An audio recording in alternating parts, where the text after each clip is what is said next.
Welcome to the TryPod, where we break down the NRL every game, every week from a punting perspective. I'm Jacob Wynn, he's the Padonis. This week we are here to preview NRL Round 6, and we have had a bad couple of weeks, not sugarcoating it. Last week, in fact, 0-3 reverse sweep, including losing the mixed matchup and didn't win a multi. You don't win a multi with tips like those. And that brought us all the way down to 5-8 on our best bets this season, 2-3 mixed matchups. And you'd be down 400 for an example $100 staker on those, as well as down 11 multi-units. And that does hurt us, and we care about the people who follow. But that also means to us it's important that we set an example of what you do during a losing run, which will happen to every punter and every tipster.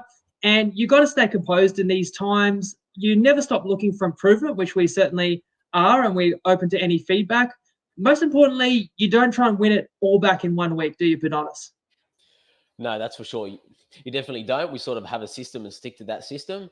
And we like to feel like every play we give out is a value long-term proposition, whether it works out that way on the field. What we obviously don't play. All we can do is just put the plays out there and hopefully the plays deliver. Sometimes it goes our way, sometimes it doesn't. But this week's as good a chance as any to show how we can bounce back and then stick to our processes and principles.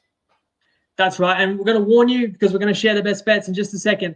We haven't changed our process. So the process is we handicap separately. I do have the final say, let's say if we're borderline on a tip, as well as we often use the market as our tiebreaker. So if we're like on the edge of whether to play a side, if we find a great bet that's out there, that may get us over the line. And if we can't, we may not play it. But that's been our process for the first 5 weeks. And that's why I do say ultimately the best bets results, the buck stops with me. But I'll be the first to admit as well, what we do and what we've done for a long time is quite unconventional to many people. We are a bit contrarian. And when you are a bit unconventional, it does raise eyebrows sometimes. And I think when you're getting results, nobody can knock it, that you go about things a different way. And that's what sets us apart and what makes the TryPod worth watching, because we're not the same as every other preview. But when you're unconventional and you're not getting the results, like we're not so far this season, then fairly it raises questions about our methods. So look, it's still what works best for us. That's what we're going to stick to. And, don't take our best bets if you don't agree with them, or just play some of them, whatever, go against them if you really think they're that bad. But I wouldn't want to come out this week and say we've come up with a magical change. We haven't. It's the same process. Feel great about the 3 best bets we're about to share, but I felt great the last 5 weeks as well. So here they are, judge for yourself. We're taking the Raiders in the opening match of round 6, -4 at $2 on Ladbrokes and Neds. They are hosting North Queensland. The next best price would be -3.5, which could actually win in more circumstances, but that's paying $1.83 on Unibet. But why do we like the Raiders, Padonis? Yeah, so we're going back to the well here with the Canberra side, who were on last week, and they sort of let us down in that first half, and it was pretty costly. But sort of feel like up against the Cowboys side, back at home now, having been away for 2 weeks, against a side in the Cowboys that we feel have overperformed to start the year a bit, with a 2-5 record. And there's a bit of revenge factor as well, given Ricky's men went up to Townsville and lost in round 2 early in the season. So now they get the conditions that sort of suit them, with the Cowboys having to deal with 10-degree temperatures to kick off, which would be pretty unfamiliar for them. And plus, we think it's the first time this season that the Cowboys have to travel outside of Queensland. So that's a pretty big edge in Canberra's favour. They have to deal with the travel and the conditions. And I sort of feel like if this Canberra side sort of gets on top in the forward pack with the sort of outside backs and halves that they do have, that I can sort of see them running away with this game if they do get on top. So I think we're getting in at a pretty small line. So we have to roll with the Raiders. Yeah, this is a similar line to what the Raiders were up in North Queensland. And now you flip home field, but the result in that earlier season matchup is what has caused this line adjustment. But I still think there is a gap between these teams. And I didn't see anything in that round 2 match that made me think, there's a clear matchup edge to North Queensland. I just thought they got the better of them. They played better in the conditions. Their forward pack got on top. And North Queensland ran away with it late, scored some tries off kicks. Whereas I think the Raiders side will actually win the game in the middle. I think they'll challenge their forwards. They're off 2 straight defeats, not to mention the revenge factor here. And, they don't have Hudson Young still, but like Chotrich didn't play up in North Queensland. And of course, Schneider was ruled out the week of the game with COVID. So it's going to help for them to have those guys back. So I would lay that number of points. And I feel $2 to lay the 4 is the best way to play that bet. Moving to Saturday, we're playing the Titans plus 6.5 at $1.85 on Dabble. You can copy that bet from @JacobWin on Dabble right now. Next best price will be $1.80 in the alt line on Bet365, but they are at Manly. Padonis, what have you got? Yeah, so the Titans for me, they've been inconsistent so far this year, but they do have a pack that will sort of test Manly, and Manly will sort of be up against it compared to what they sort of faced last week in the Knights, having a sort of an easier time there, given that Knights did have a few outs and a few sort of live changes during that game. I think it'll be harder for the likes of Evans and Foran to sort of get the same space that they did have. And we touched on last week that injured player theory. But I really think that despite how good Manly looked in the last 15 minutes last week, that they're really going to sort of feel Turbo's loss here. And it's not a player that you can cover every week without feeling some sort of regression and effects from that. So I have these teams rated pretty close to even. So even factoring in some sort of home field and travel, this line feels a little bit too big for me, and it can't sort of get above 4 in my eyes. So we have to take the Titans in what should be a close contest that can go either way, and getting a converted try in our back pocket is a pretty good line there. Yeah, injured player theory. This is now week 2. So we talk about everybody compensates, everybody lifts a little bit more when the key guy is out. But then what happens is the market may overreact to that all-in performance where everybody played a little bit better and pulled together, but you can't possibly compensate long-term for the loss of that player. And I'm not saying people have forgotten Turbo was out, but the fact is they didn't really miss him that week. Therefore, Manly is still coming in as quite a highly rated side. And there's reasons to like Manly in this game. They get a nice long turnaround. They are at home.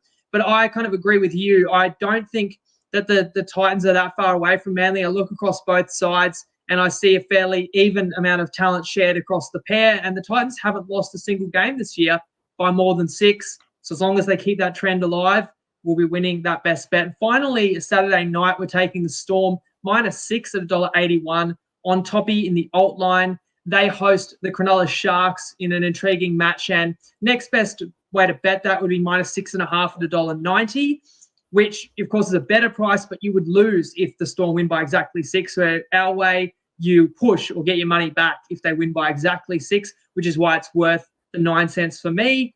And why is it worth a best bet for you, Padonis?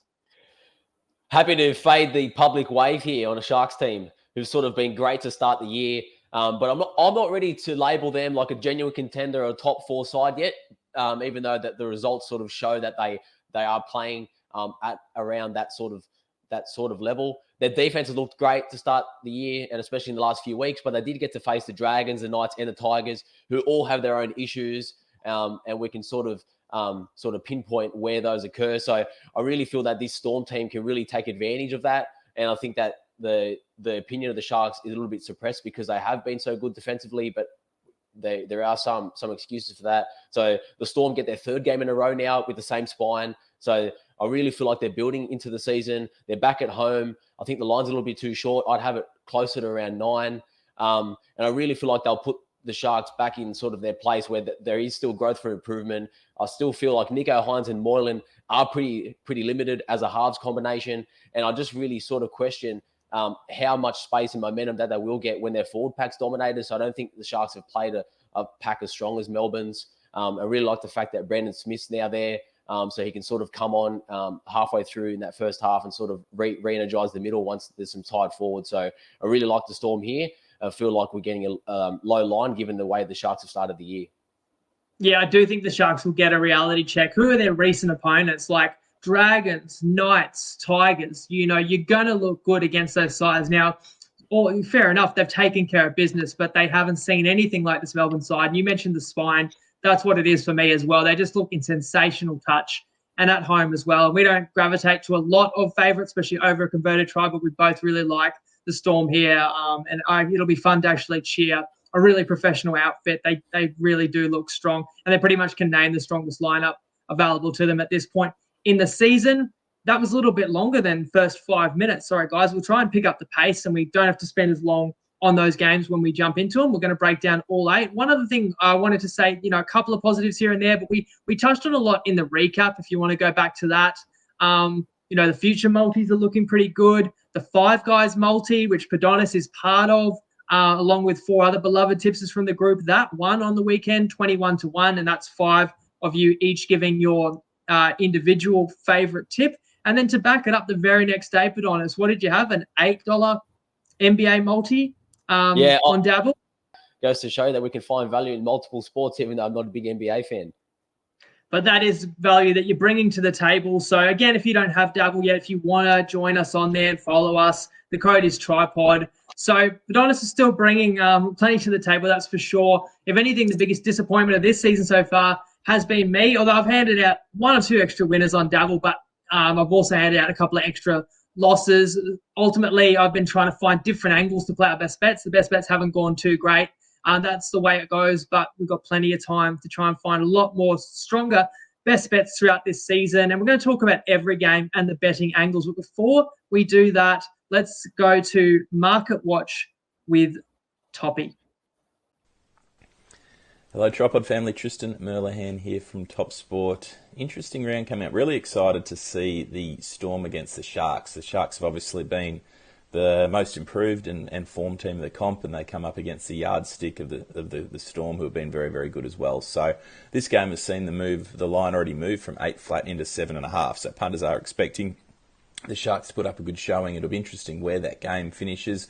We did start to see a few more favourites take control again on the weekend, probably bar the Broncos Roosters game, which was pretty tight, but we've got another couple of lopsided games where the Penrith line is 21.5 against the Broncos. It has already moved out from 20.5, and also the Eels against the Tigers, which has seen a move in the Eels' direction as well. So it'll be interesting if that trend from last season continues when those big lines are in play and the minus is very heavily backed.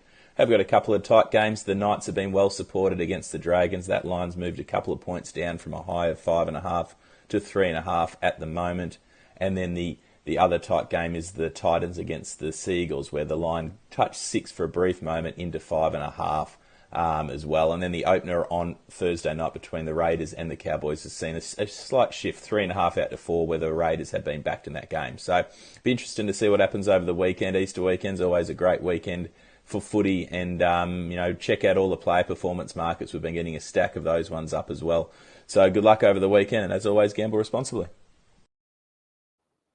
Raiders hosting the Cowboys Thursday night. The Raiders have Savage onto the bench for Frawley. Still no Hudson Young, who was withdrawn, and that did hurt him last week. The Cowboys get back Cohen Hess, Tanoa Brown, and Neem are both out due to concussions. How do you see this one, Padonis? Yeah, so I was reading earlier, I think Tomoko got through the captain's run today because there was some doubt around him. So that's a pretty good in. Sort of shores up their backline there. And the Raiders do get a step down in class, having faced Storm and the Seagulls the past 2 weeks. So I feel like they can get back to a sort of 3-3 record, given that they have sort of started the year a little bit slow, you'd say, and especially the last few weeks where they've sort of been behind early in these games. I think there's another emphasis on them starting well. We sort of called for that last week, and they did sort of start well in the first 10 minutes, but then they sort of let it slip where they had a 10-minute period where they conceded 3 tries, which didn't really help us in the end. But I touched on it at the top of the show in the 5-minute breakdown, but really feel like the big edge is the travel and the conditions, given that the Cowboys haven't had to leave Queensland so far this year, and we are into round 6. So that they've had a pretty good advantage to start the year. So, yeah, as I said, I can definitely see a scenario where the Raiders get on top and sort of start to steamroll the Cowboys, especially when it's cold, and how much really do they want to be there. And we're on them last week and got burned, but I feel like the number's a little bit too low, and I'd have it closer to 5. So I feel like we need to take the Raiders again. Yeah, not to justify the tip last week, but I didn't take a lot away from the Raiders from that performance. They hung tough. Like at one point, they're down 18-2 to Melbourne. A lot of teams would have got blown off the park. The Raiders actually did fight back, and it's a totally different beast taking on the Cowboys. I said before, I don't feel like they've got an implicit edge just because they won comprehensively. That game, as I said, the score blew out late. The Raiders had a man sent to the bin. They made errors, and the Cowboys scored multiple tries off kicks. Now, the Cowboys could have won last week and fell agonizingly short, but they didn't play that well. I think Drinkwater proved that it's not really a drop-off from Tabuai-Fidow because he brings different things to the side. But ultimately, what it comes down to me is like we're flipping a few of the key factors from the first matchup, and ultimately that sides us with the Green Machine moving to Good Friday, and we've got an afternoon game where the Rabbitohs play the Bulldogs. And I should be reading out the lines for this game. Sorry. So obviously the line for the Raiders game was -4.5, -4. We're playing as a best bet. And in this game, the Dogs are a 10.5 point underdog. Blake Taff is in for Latrell, who's going to be out for possibly 2 months. The Bulldogs retain Flanagan, or Flanagan retains the halfback jersey. Dufty retains the fullback jersey, despite some heavy criticism. I wonder if the better option is the guy playing in the centres, Jake Avarillo. But for now, Dufty's in there. What are your key factors in this game, Padonis? The traditional Good Friday clash, where we do get a big crowd, around 40, 45,000 normally each year. So I am expecting both sides to be up for this. And I feel like they both have enough reasons to have sort of plenty to play for. The Dogs did look much improved with Flanagan there last week at halfback. And I don't think Dufty will play as poorly as he did last week, even though he made so many errors and everyone sort of called him out this week. And even though South have lost Latrell Mitchell, I think Taft's a really great replacement. And he showed last year through the finals that he can sort of step up and play in that sort of style of role. And South were very poor with the ball last week, as we touched on in the recap. So, and they sort of seem like they played down to the Dragons level. So I'm not really worried about that and think that they'll play much improved and a lot better than they did last week. So I could only lean Souths. But the problem is now that we're taking a higher line than we would have had last week when it was 9.5. And I feel like the Dragons are worse than what the Bulldogs are. So it doesn't really feel like I'm getting much value laying the points, even though that's the way that I would lean.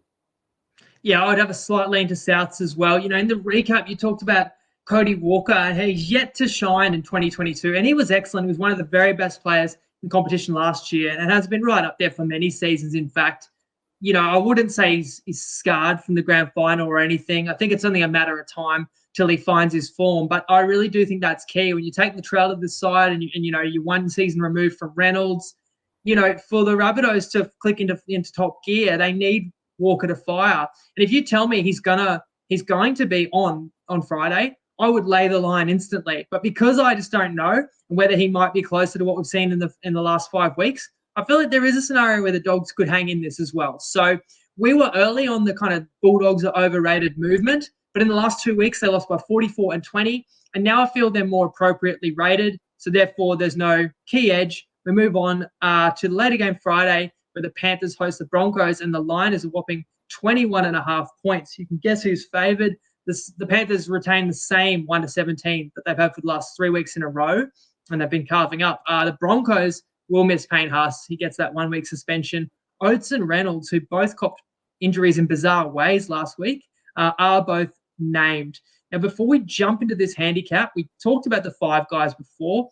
We've got a special guest appearance with a tip on this game from one of the boys. Let's have a listen. G'day, legends. Benny here, long-time TryPod member and one of the infamous 5 guys. I've got a best bet for us this week. I like the Broncos over 6.5 total points. I bet 365 at $1.85. For me, the total's a little low. I probably would have had it about 8.5 or 9.5 or something like that. So I think 6.5 is a good number considering we can get like a try and a penalty and it still win. I know the Broncos are missing, of course, some stars in Haas, Carrigan and Kelly. They've got Walters and Reynolds in half. They'll be capable enough, I think, and when big stars are away, you generally see the younger fellas step up. The Panthers have only kept Manly to 6 in round 1. Past that, every team has exceeded 6 points. And the Bulldogs last week showed that they can take advantages of late lapses in concentration. So if this game does blow out early, I think the Broncos are more than capable of getting maybe a late try or an early penalty to compensate with that to get over the 6.5. But yeah, I like that one, legends. If you get on, good luck. Thanks to @BJWilly1003. Follow him on Dabble. He knows his NRL, also absolute gun when it comes to the cricket. It was good of him to wear a shirt for his appearance on the pod. That has to be one of the lowest team totals of the season. They only need to get over 6 points for the full game. Do you lean that way as well, with Brisbane having any chance of success and scoring some points down in Penrith, to be honest? I don't sort of feel like I'm getting much value taking the Broncos given that we were on them, or we wanted to be on them last week, and we had enough reasons not to lay it, and they did sort of put in a great performance, and it was a big effort against the Roosters, and they did cover, and then should have nearly won that game outright if it wasn't for some key plays from Joey Manu. They probably would have.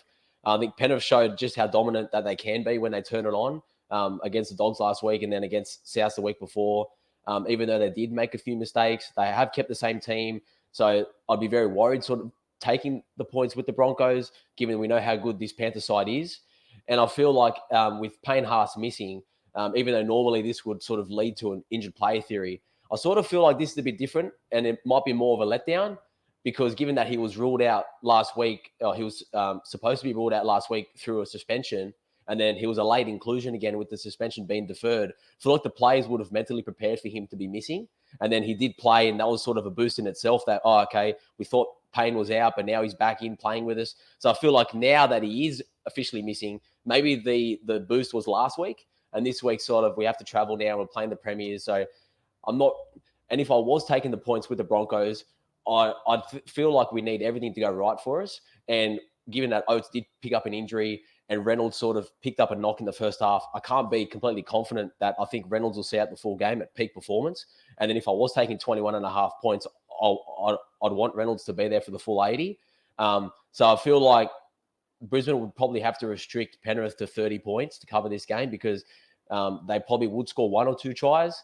So from that point of view, Benny needs 1 try and a penalty goal. But if Brisbane are down, then they probably wouldn't take a penalty goal. So that'll have to come early. So I feel like 2 tries, they'd have to do it. And that'd probably be more like a 50-50 proposition in my eyes. So not really something that we can give out long-term with confidence. So I'd probably lean Penrith if forced. But given that we know that the Broncos are a little bit better than what the market sort of feels like, I don't feel like there's any value there. You said that Reynolds copped a knock, but I mean, he hurt himself taking a conversion. I did say in the season preview, like, he's got a little bit of an injury history. It's a little bit worrying. And Brisbane should be worried going into this one. It's not just the loss of Haas and what he does, but it really is now cluster injuries in the middle of the field. When you add that on top of the loss of Carrigan, Flegler, you've flipped what was a strength of the Broncos to now a considerable weakness in their middle forwards. And also, there's just nothing about Penrith that makes you want to bet against them. I mean, if you want to nitpick, you can say they're off a short turnaround, but I don't think the Dogs game was too taxing.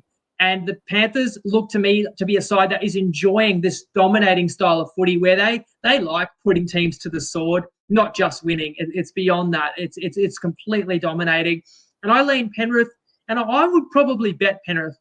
But I mean, if this line was still 19.5, which it was earlier in the week, that's a different story. Now we're at 21.5. It's eating into any potential value that you might have found, but I do still lean towards the Mountain Men. Moving to Saturday, Manly host the Titans. Line across the board plus 4.5. So we're taking that alt line and plus 6.5, which is considerably better as well. For the Seagulls, Cooler returns, but he is named at centre, taking Harper's spot, and they're going to stick with Garrick at 1. At least that's how it is on paper for now. Kelly is in for the Titans, pushing Sammy to the wing, and Thompson out. Any additional factors you want to share in this game? Yeah, so I think this is a key example of finding the best line and sort of taking advantage of that and having a multiple array of bookmakers to choose from, because me and Jacob were sort of talking earlier offline, and if this was at 4.5, 5.5, we probably would have left it alone because we didn't feel that it was like a strong enough lean. But having that plus 6.5, it's such a key number, and it's a great find there. So I think it'll be fascinating to see how Manly sort of perform 2 weeks in a row without Turbo.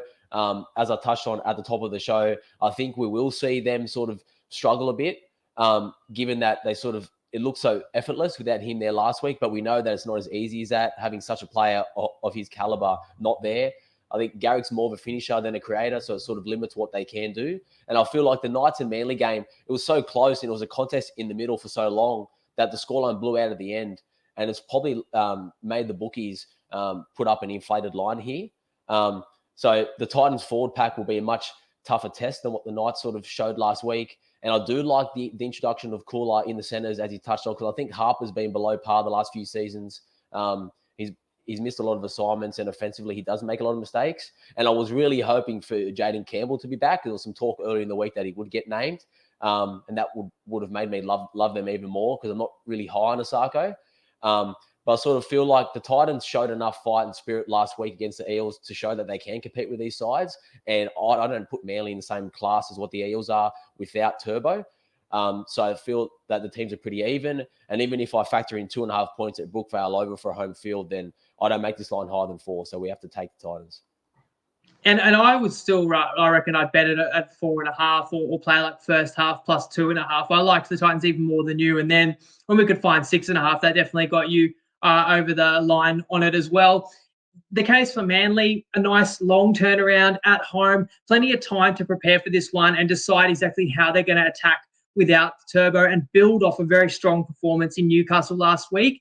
And as I said before, the Titans, they've played 5 straight games, all came down to the wire, down to the final minute, and they've won 2 of those. And the Titans' biggest issue is they really haven't been able to maintain their best level for a full 80 minutes. They do that this week. I think they win.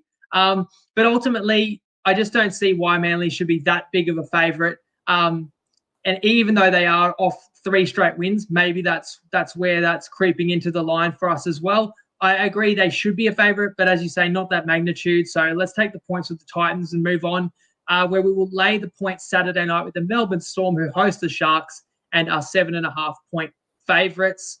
And both sides are pretty much full strength. But before we add anything extra to share on this game, where you've already heard our best bet, we're playing the minus a flat 6. Let's get this week's former player perspective, thanks to Dabble. G'day everyone. 6 out of 8 last week. We didn't probably get what we wanted in the end, but this week, 4 certainties for me.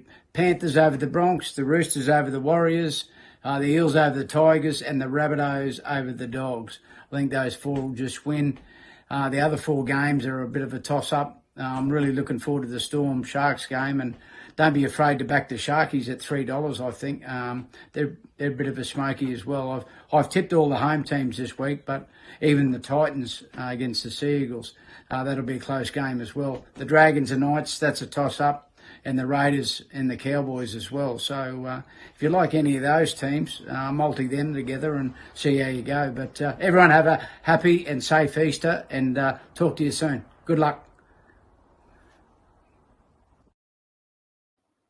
Now, for a bloke that used to hit as violently as the Axe did, he has a very kind expression, doesn't he? And we echo that. Happy Easter to all our followers and to your families.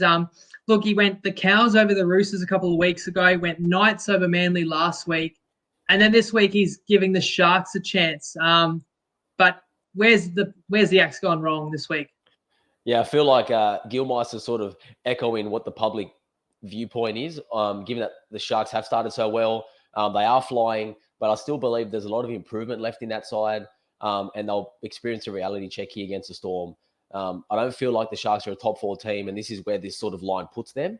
And right now, I don't feel the hype is warranted. Hines and Moylan are still limited.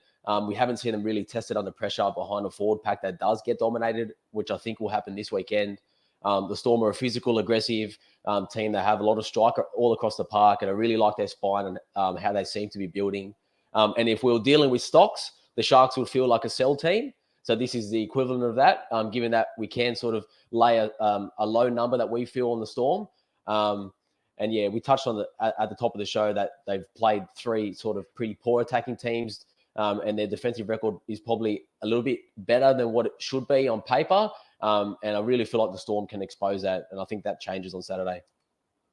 Yeah, you look at the Storm because they haven't been complete. Like Harry Grant's missed a couple of games, but when he's in, boy, he has looked superb. We all know Pappy's form. Jerome Hughes has had a couple of great games, and then I felt like Munster had his best game last week too. So that's an unreal spine. And then you add like Brandon Smith, like the Storm forward pack goes to a different level when you include Brandon Smith in the middle as a loose forward, and he was out for a couple of weeks with that hand injury as well. But they're all available for this week. And look, the Sharks were sloppy last week, but I actually will forgive that because the Tigers were so awful that you can forgive like a bit of a lack of focus by the Sharks. I wouldn't expect that this week. I think the Sharks will really look forward to this game because they will be well aware that they haven't played anybody at Melbourne's level, and they'll be looking forward to testing themselves. And the Sharks don't really come in under any pressure. They've won 4 of 5, and they're the road underdogs. They're not expected to beat Melbourne, but it's a different story once they're down and once they're under pressure in this game and they've got to find a way to manufacture points, and they're playing a defense that they haven't seen yet. And on the other side of the ball, they're trying to stop something they've never seen this season. I don't think they're going to be too successful. Give me Melbourne. Give me this week's mixed matchup. It's slightly creative, but it's the ultimate test of our tips this week after we've lost 3 straight mixed matchups, which we've never lost that many in a row before, and was well documented that we've got a losing record on our best bets. Well, here's how you play the mixed matchup this week. It's simply combining our 3 best bets into one handicap. So our mixed matchup bet this week is Canberra Raiders plus Gold Coast Titans plus Melbourne Storm to outscore their opponents by 6 or more. All 3 don't have to win, but you take their 3 scores and they've got to outscore the Cowboys, the Eagles, and the Sharks by 6 or more. And the beauty of this one as well, for your conspiracy theorists, the naysayers, whatever it is, we appreciate everyone who's here. I said to Tristan, can you price this as a 2-way market this week? Give people the opportunity to bet the no. Because, if you just disagree fundamentally with what we're saying, or you just think you're a believer in, in tips as being in form and we're out of form, you can back the no. So you can say that, no, the Raiders, Titans, and Storm won't outscore their opponents by more than 6. So no real more explanation we need to provide, because we've given you the reasons why those 3 sides are our best bets, and we'll ultimately find out. It'll come out in the wash whether we were right or wrong across the board. $2 odds, max stake, 200. Code TryPod if you want a TopSport account. Maybe you've never jumped on TopSport before because you don't like the TryPod, but now you can bet against us. So maybe you want to jump on there and do that. Good luck to you, whatever you choose. Moving to Sunday, the Roosters host the Warriors at the SCG. Warriors are 14.5-point underdogs. These are 2 sides that both got narrow wins on Friday night in Southeast Queensland.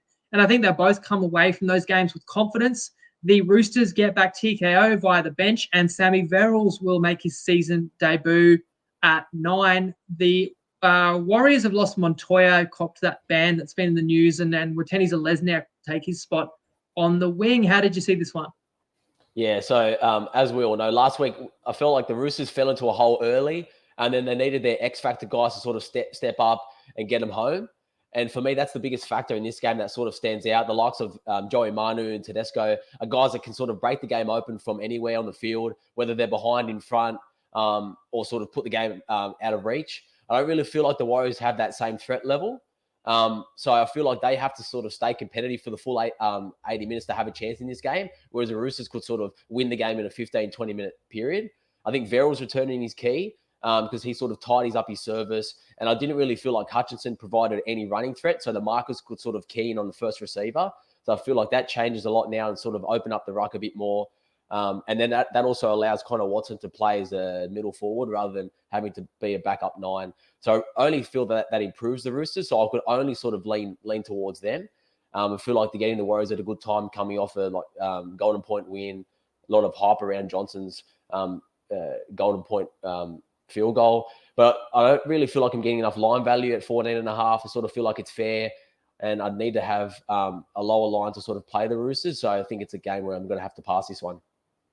Yeah, if you can make a case for both sides. Like the Warriors are a confidence side, so they're a kind of team you don't mind playing them off 3 straight wins because they're kind of happy and jubilant and energetic, and you're wary of going against the Warriors side like that. And I respect this New Zealand side, and you guys probably know that because we've been on them, I think, 3 out of 5 weeks this year.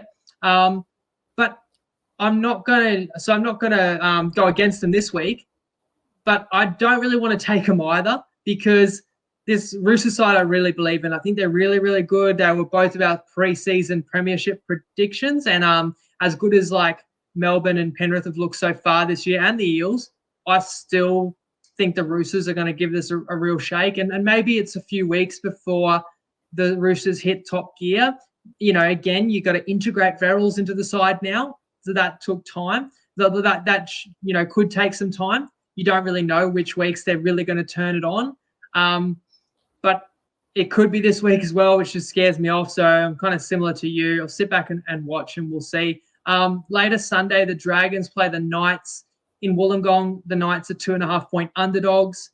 2 sides very desperate for a win at Wynn Stadium. The Dragons get back Maguire from suspension. He's on the bench. Fuimaono is also eligible back from suspension. He's in the reserves. Sloan joins him there in the reserves again. So it's the same spine that has underwhelmed for the last couple of weeks. We talked about that in the recap.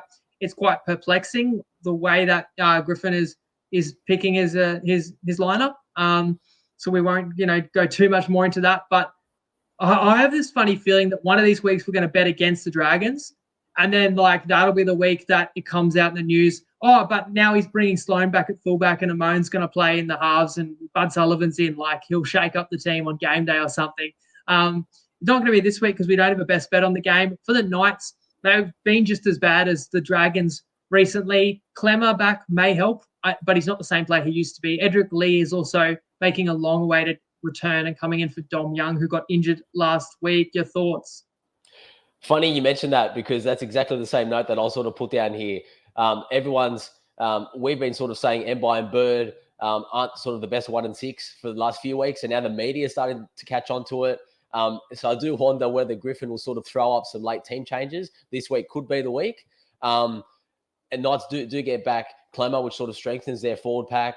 But they're still missing Fitzgibbon and Barnett, and they were overrun by Manly last week. So that would be my one concern by taking the Knights, given that Maguire is back and he sort of does provide that experience and strengthens up the Dragons' middle. And both sides are on a bit of a losing streak. So I can see this being a tight and tense tussle. Both coaches will see this as a winnable game. And my strongest lean, though, would probably be to the unders, given that these two sides are desperate. But ultimately, I don't really feel like there's enough value for us to take it as a best bet. And you sort of echoed these thoughts, given that all of these sides so far in their poor performances have been poor attacking displays. So any improvement that happens will sort of naturally happen with the ball rather than without it. And we're not really too confident that long-term it'll be a 60% winning sort of bet. But I do have one value play that I will be happy to share. And it's the same game multi on Sportsbet. Don't really feel like the odds should be as high as they were. So it's and everyone's going to love this one. No try first 8 minutes. I know that's a pod favorite. And you can multi that in the same game with under 69.5 points, and that gets you $1.88. Normally when you have that sort of correlation, it should trend to lower odds, but for some reason they've given us an extra 20-cent boost there. So happy for you guys to sort of jump on that, but we don't have a best bet in this game. It's not really like a same-game multi in the sense that you've picked different things you think are going to occur. It's really just a cheeky same-game multi, and you've added a leg that's like $1.02 that somehow boosts you by 20 cents. So jump on that if you like, guys. I mean, no try first 8 minutes used to be a staple. Used to be lazy pricing by all the bookies. They just made it $1.90 both ways. It didn't really matter what game. And in certain games, especially when the total was under 40 and maybe, bad weather, and especially if they were good defenses, and especially in that era in 2018 where there were so many penalties, and there were you'd often have the first 8 minutes would often be teams exchanging penalty shots and stuff like that. Used to love a no try 8 minutes. The bookies have sharpened up a little bit. And not to mention in general, scoring has picked up in the NRL. Hence, you haven't seen that type of play from us as much. It used to be a 60% win, I tell you that. Look, this game, unders is the logical way to kind of lean. That was my instinct as well, where the points coming from, because both these teams have been so bad. But I also think that, they naturally have to get better. For the Dragons, they were so bad with the footy last week. They just kept on turning it over, incredibly sloppy. And for the Knights, I haven't seen Ponga break out yet. I haven't seen Bradman Best break out. But I do wonder as well, are these teams scoring? Is their scoring suppressed a little bit because they've played some good opponents? You play your Manleys and your Bunnies and your Sharks and sides like that are pretty good defensively. And also these sides have played in recent memory in really poor conditions, which would have suppressed their scoring as well. So I feel like, it might be obvious to play unders, and maybe it will be really low scoring and we'll kick ourselves. I just find that the really obvious way to go is rarely going to win at a very profitable clip long term. I can make a case for both sides. I do lean to the Knights as you do. And one of the reasons we're not playing the Knights is just partly because we missed the boat, because I know you could have got 4.5 a day or two ago. I even believe you could have got above 6 at some point, depending on maybe where you shop around on the opener. This Ponga saga cannot be helping this team focus, but you'd think they'd have to be focused on improvement on such a long turnaround and coming into a winnable game. equally it's winnable for the Dragons, who have won one game since the ill-fated barbecue, which was back on the 3rd of July 2021. But now they come into this one as a favourite. So you know the St. George will be desperate. I don't like betting against a home desperate side, so I'll pass. But one bit of excitement you can have, which has added a lot of excitement to the end of these games, is the jersey giveaway. Just comment who you think will score the final try in this Dragons Knights game and the minute that you think they'll score it in as the tiebreaker. We've given away 8 jerseys this season already, and as I said, a lot of fun for people cheering on their selections in the late moments of these games. And another opportunity to win that will be later tonight, 7:30 p.m. We've got Winning Mood, which is my combination show with Supercoach and Punting Chat with the reigning Supercoach champion. And we did that live, and you can also find that video and audio on the same feed that you're catching this show on. One more game to preview, and it's on Easter Monday, and it's the Eels hosting the Tigers. Tigers a whopping 21.5-point underdog, but pretty well justified if you watched them play last weekend. You know what? Monday footy this week. Next week there's Monday footy as well. I mean, that's 5 out of 7 days of the week with games. How good is that? The Eels lost Wonga Blake last week with a knee injury, so he's out, and Paulo has accepted that a 1-match suspension for that collision with AJ Brimson. We gave a pretty scathing assessment of the Tigers in our round 5 recap. Feel free to go back and watch that. Maybe Madge did, because he's made quite a few changes this week. So a couple of positive additions. Hastings finally back from suspension. He's going to play halfback, and they're going to shift Brooks to 6. Dane Laurie back at fullback after being scratched just hours before kickoff with COVID. Shifts Toa to the wing. Marmalo, Little, Peachy all dropped. The best thing I can possibly say about Marmalo is maybe he was playing with an injury. I'll give him the benefit of the doubt. And as for, you're dropping Peachy due to form 5 games into the season, and he was one of your major recruits. That says a lot about the Tigers, doesn't it? Yeah, for sure. And it also speaks volumes that if Mamalo isn't injured, then what sort of attitude is there in the club where you're dropping your co-captain?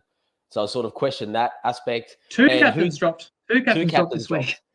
And who dares to be on the Tigers again? And given that Jackson Hastings is back, it will not surprise me at all to see them sort of show up and play well 1 week removed from when we actually needed them to. But I sort of feel like the line is pretty fair where it is. So I can only pass at this point. Well, when you have such a large spread, anything above sort of 16 points for me, if you find only 1 or 2 points of value, it's not really enough to sort of take it on the spread. You probably need to have 4 to 4.5 either way, because you can get anything to sort of happen, and a try can happen on either point.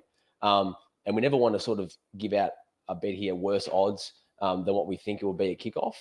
And then so the only way I can sort of see this trending over the weekend is that it will lead into Paris' favour, and I can sort of see the line trickling outwards even more. So I'd hate to sort of give out a bet now at 21.5, and then on game dates at 23, 24. That's not sort of what we sort of like to, our mantra to stick by. So I'm really hoping that this line doesn't get to 24, because it will likely force my hand. And I was really hoping for a peaceful Easter Monday, but we'll see what happens over the weekend. What I'm hoping for is that we don't play this game and then West get pummeled. I will be even more angry than I was last week if they come out and play well. But they actually might come out and play well, because, we watch every game. So we know Wests are bad. Everyone's telling us Wests are horrible. We know that. But I was still shocked how bad they were last week. And that's why I think they probably will improve, because you only can improve from what they dished up last Sunday.